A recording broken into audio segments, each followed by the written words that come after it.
Welcome to Brainwaves Bistro. Grab yourselves a cuppa, kick back, and join us for mental health talk with a positive vibe. Here's Julianne. Hi there. Welcome to Brainwaves. And Barbara, our lovely co-host today, is going to kick off the show, but she's got something very, very important. I stress you must listen to this in case anybody has any qualms. Barb? Hi, Julianne. Thanks so much. It's my pleasure to be here today, but before we get started, we'll just cover a couple of these things. The following podcast contains information that may be triggering.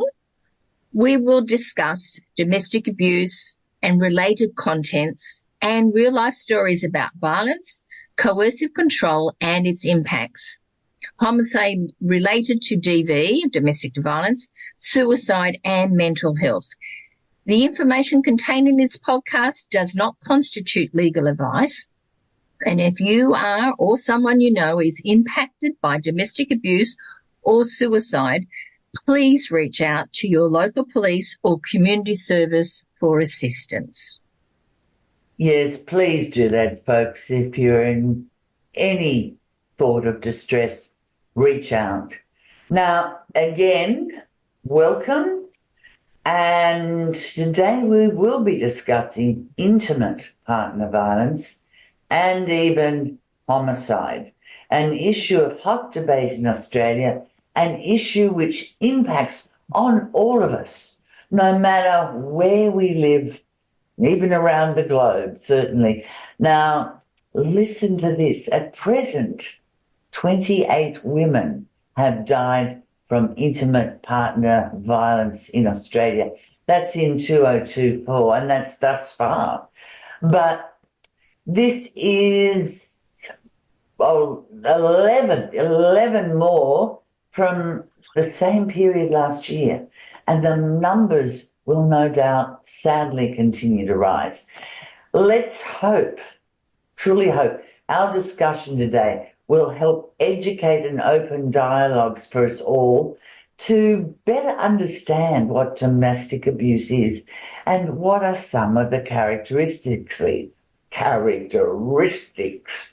Hopefully, our discussion will help not only the victims, but those around all of us to identify the red flags that domestic abuse may be occurring. This is so important. Now, we're going to follow on from our previous podcast with Charmaine, Charmaine Woods, a regular now, and we're privileged to have her, who herself was a victim of childhood domestic abuse and went on to become a police officer and now soon to be admitted as a lawyer at the New South Wales Supreme Court. Congratulations and welcome, Charmaine. Please tell us a little bit more about the characteristics of domestic abuse and please expand on the element of that word coercive control. Very important word. Charmaine? Hello, Julianne and Barbs. A big hello to everyone out there near and far. And thank you for allowing me to come back today and just discuss this very, very important issue, an issue of concern for all of us, which does impact on both the mental and physical safety of individuals. So firstly, I will redefine a little bit about what domestic abuse is. And so it can be physical or non-physical abuse. It can involve threats, intimidation, belittling or berating a person, restricting or controlling another person's movements, and it's related to the context of intimate personal relationships. So that's the relationship between intimate partners. So stalking and harassing is part of it, which includes monitoring a person's social media and placing trackers on phones and other devices. And this is not an exclusive list, but just an idea of a review of what we talked about last time. And some of the non-physical things include gaslighting. So gaslighting is making a person feel like in the relationship that they're losing their mind. So they put the keys in one spot and the perpetrator moves them and then tells them that those keys were never there. So it's these little idiosyncrasies that are systematic that make them feel like perhaps they've got to question themselves. And the big one that's topical at the moment is coercive control. And in the past, coercive control has not been something that could be monitored by legislation.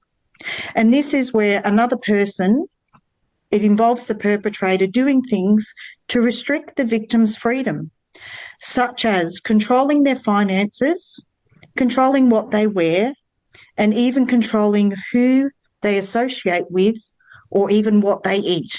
Can you imagine that? Essentially, coercive control makes it hard for the victim to freely make decisions, including decisions about their daily movements, their finances, even their self-help and decision-making processes, which are restricted through the perpetrator's covert actions. And that's a big part of the coercive control, is the covert actions.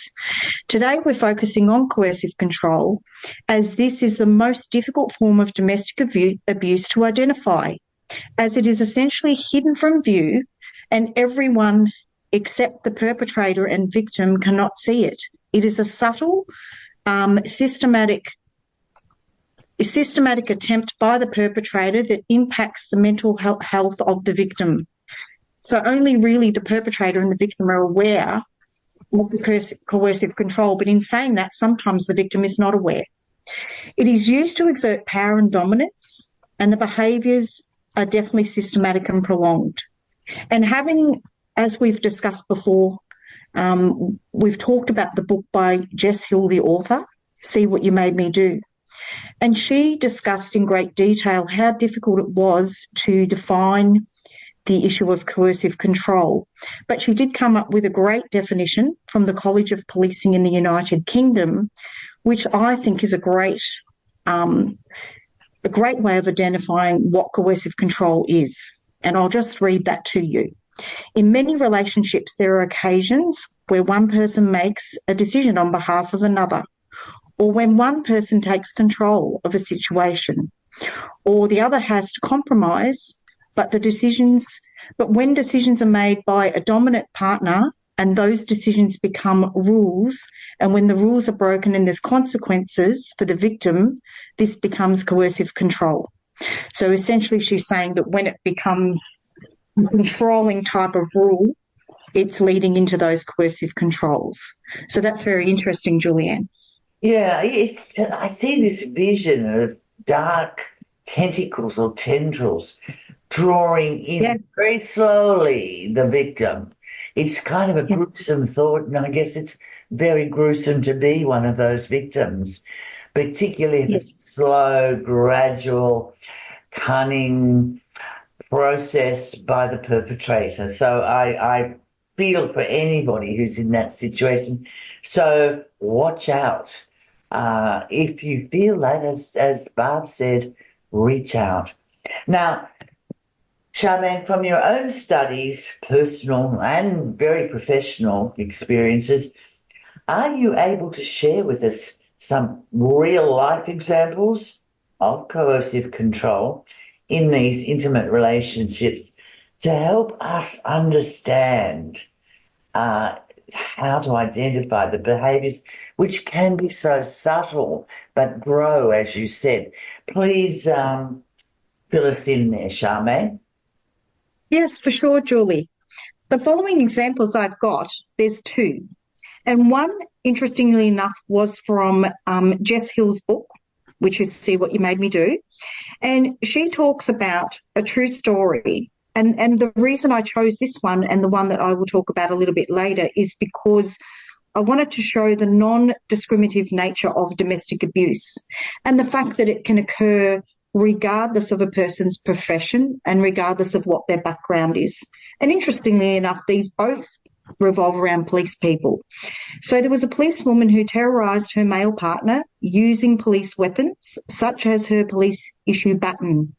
He could not go to the police because the police were her buddies, and he would not be believed. And that is what he believed, is that she had a power of authority that placed him in a position where he felt he did not have any control. The policewoman was able to coercively control her partner by the use of her position of authority, and this allowed her to exert dominance over the partner and control him. So you can see that story is quite concerning, and it just shows us that this non-discriminative nature of coercive control and domestic abuse. And having had a look at that, a story came to mind for me, a real-life story that I came across in my policing role. And so just a note for the listeners, by all means, we're not trying to suggest that all police officers have bad behaviour. We're just trying to show the non-discriminative nature. And so many years I became aware of a male police officer who used his authority as a police officer to control his female partner. He went to great lengths to monitor all of her movements. He restricted her friend circles, her finances, and even went so far as to threaten to remove her children, citing that she would be cited, as a bad parent if she left him. So you can see how this coercive control has subtle, systematic behaviours. The difficulty for her was that in this story, as like the other one, the police members were his buddies. So she felt she had a real fear that she would not be believed given his position.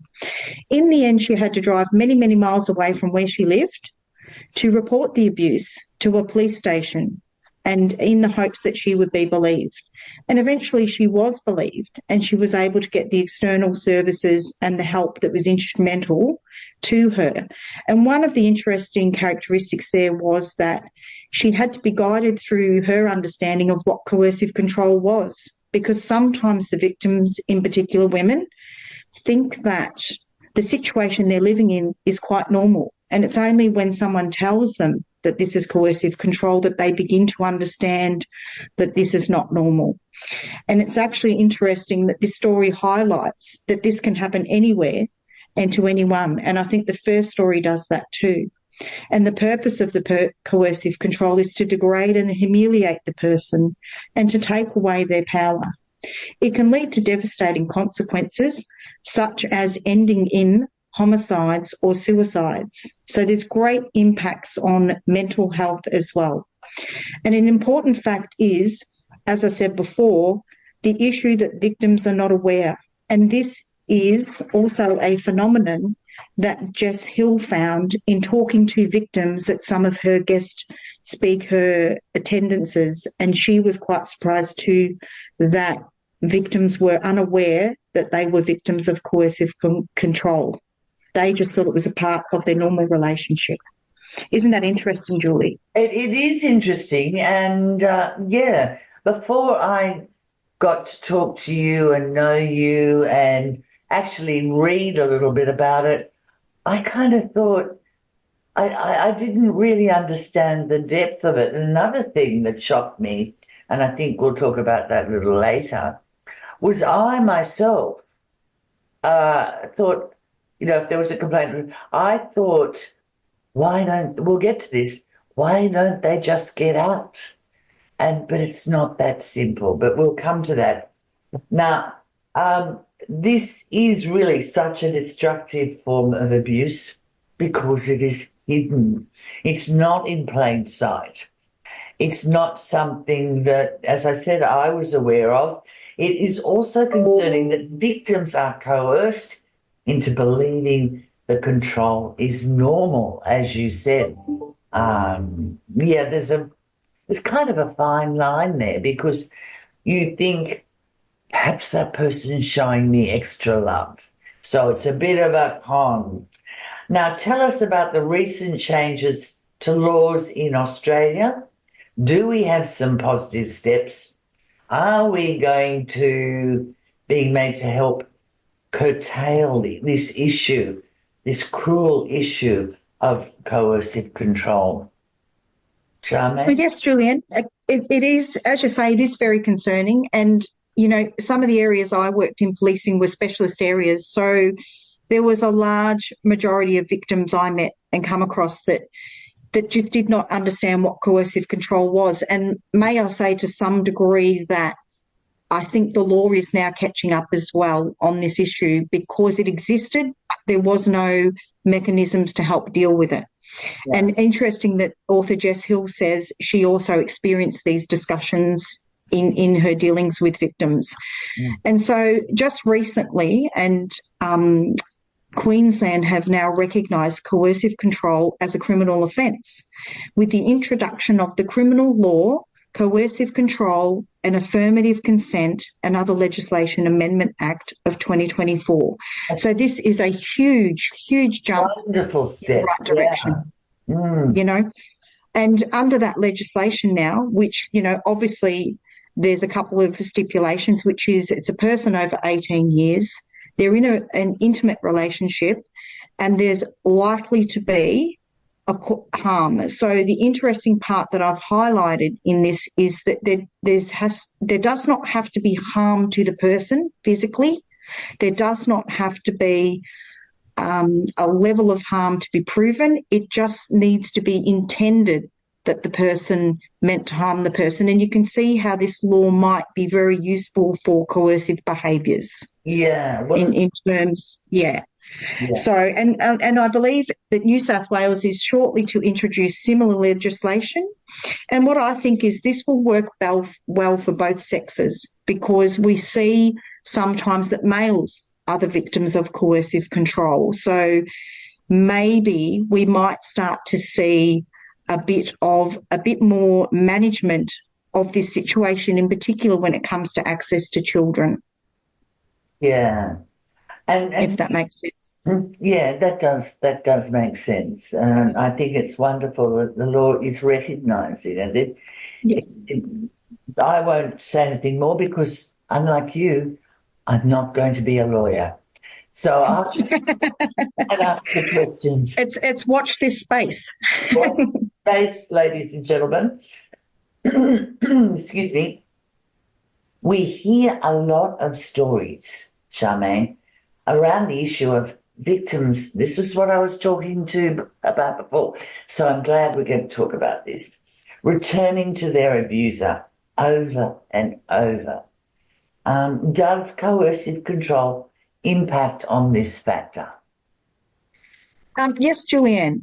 Remember we discussed briefly in the last podcast the issue of battered woman syndrome. And in short, it's called BWS. So, and it's a serious mental health condition, and it's been likened to post-traumatic stress disorder. So that's quite interesting. And while I'm not professing to have any sort of mental health expertise, from my personal and professional experience in my studies, my observations confirm that women who suffer long sustained violent abuse can suffer from this form of PTSD known as battered women syndrome. Yes. And what happens there is this goes a long way to explain the reason why women get in a cycle and return to the abusers under the guise that things might be better next time, or it is safer to return to the abuser than to face the uncertainties of escape. It is such a complex and difficult cycle to break, and not one that's easy to break either for the victims. And so author Jess Hill confirms too that this notion when discussing the story of Sarah and Carl in her book. She details how this lady, Sarah, who was a nurse, suffered ongoing and systematic violent abuse towards her and her young baby. And now this woman was very, very intelligent. She knew how to access all the services and was doing all the right things. But she believed that the best way to protect her daughter, who would have access to the abuser, was to actually return to the home. So this is a really good example of showing why women get caught in this cycle of battered women syndrome and feel the need to return, because it's so difficult for them to navigate how they're going to survive and how they're going to protect their children. And if they're at arm's length, they feel that they've got a better way of protecting the children than if they were to move away, which is quite interesting. Yeah. And so it's such a complex issue, and it's just not a circumstance where they have no regard for their own safety or that of their children, and they should never be ridiculed for their decisions, as it is a very complex issue. Yes, I have now greater and further understanding and won't be so judgmental.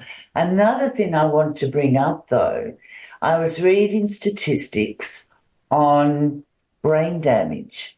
It is from the BWA, what you were talking, those acronym you said. Battered Women's Syndrome, BWS. Yes, the brain damage rate is very high in women in particular. You know why? Because when they're hit and the brain rattles, they don't have the strength in the neck as compared to a man. So the brain shakes more.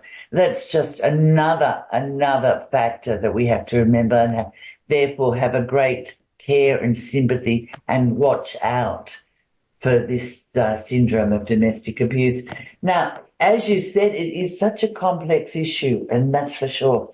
What are some of the red flags that actually influence a person to commit personal intimate violence? Is that the way I say it? Personal intimate violence. Does it differ between genders? Yes, you're correct. It's personal intimate violence. And yes, I had a little bit of fun looking at these statistics. And so, Julianne, what I found was looking from the Australian Institute of Health, they confirmed that one of the top existing factors for men to commit domestic abuse or homicide against a female victim was depression, and it was either past or present depression. So I thought that was really interesting. And then in females, there were several existing factors which coexisted. So it was a bit more complex with them as a domestic abuser or a person who committed homicide against their partner. And some of the factors were that they were suffering long-term abuse. And so this was this is the result of why they then abused or committed homicide. And there were also mental health factors. So it showed a really mixed etiology with the women, which I found was quite interesting, and a very direct one with the men. And as we discussed previously, my mother was the abuser in my childhood. And that got me thinking that, well, she suffered extensive abuse in her own childhood. And then into her adult life, she had untreated severe mental health issues. And so this really correlated with some of the statistics I was reading, and also helped me have a better understanding of what some of those complex factors were. So I believe the data supports even what I've experienced and observed, both personally and professionally. And interestingly, my mother used coercive control, and that continued into my adult life. And I hadn't told you this before, Julie, but she would systematically find my work locations, and she would call them and make all sorts of allegations in an attempt to have me fired. So you can imagine me having my bosses at the police force rung and told all sorts of allegations in an attempt to have me taken out of those jobs. And this goes on to form some of those coercive control behaviours that we're talking about. Well, you're very brave and honest to tell us about that, but it's very important to hear. I think we mentioned somewhere, that often we model, our behaviour is modelled on that of our parents. So congratulations to you for being such a wonderful mother, and what can I say, a wonderful and well-admired person in the community as well. So you've overcome something that so many will not or have not. So we're glad that you're here on the show.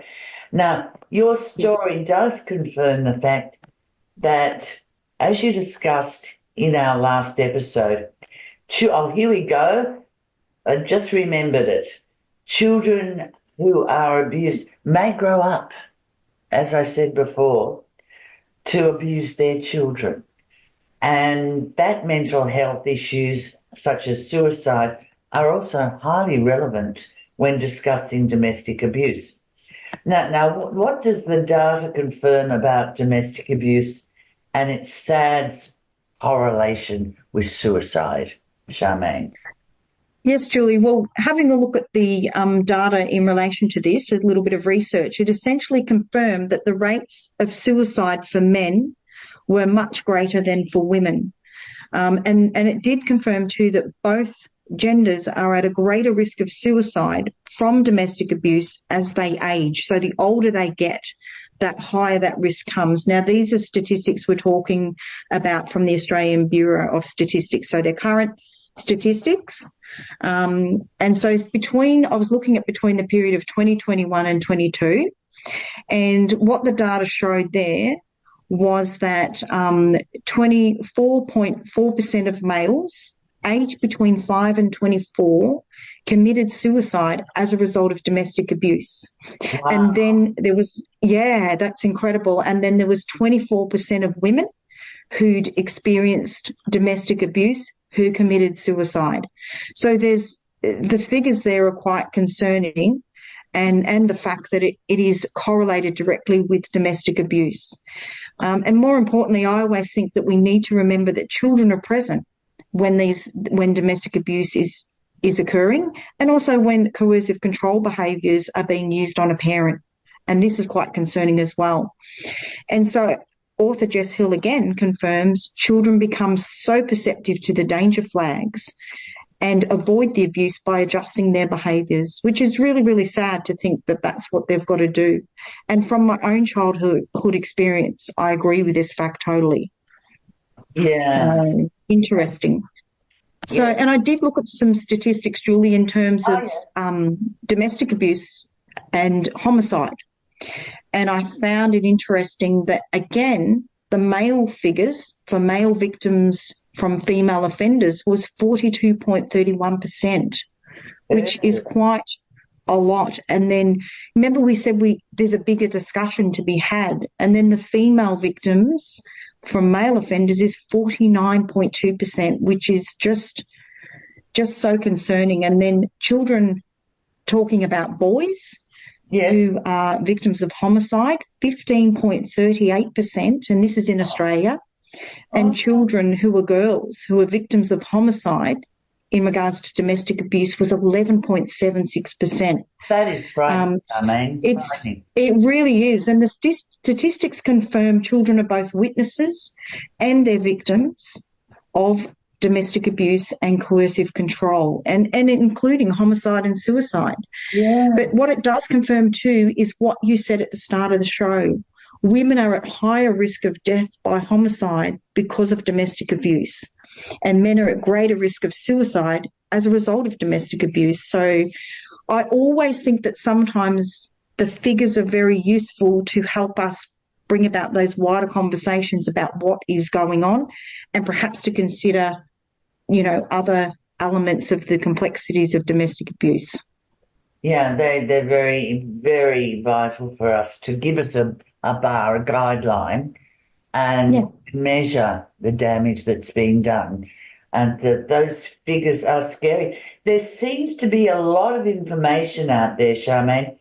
And yes, the statistics are useful to help us understand the impact on our communities and loved ones. What do you think are your key takeaways for the people that are listening to us now? Well, I think the key takeaways are that there is such a broad discussion to be had. We can't have a narrow discussion about this, and that when we're discussing statistics, we're talking about, people's loved ones, their children, their parents, their grandparents, or their friends. And I always say a life lost is one too many, and I think you've heard me say that before. Yeah. And I think it's interesting. I did note that the long-term statistics in Australia from the Australian Institute of Criminology suggest, and I thought this was interesting, during 1989 and 2023, female homicides from domestic abuse had dropped from 96% to 36% in Australia. That's a long-term figure, but now we're looking at this short-term figure in 2024, and we're saying here we are with 28 females who've lost their lives through domestic abuse, and it's 11 more than we had last year. So I think we still have a long way to go to bring those numbers down.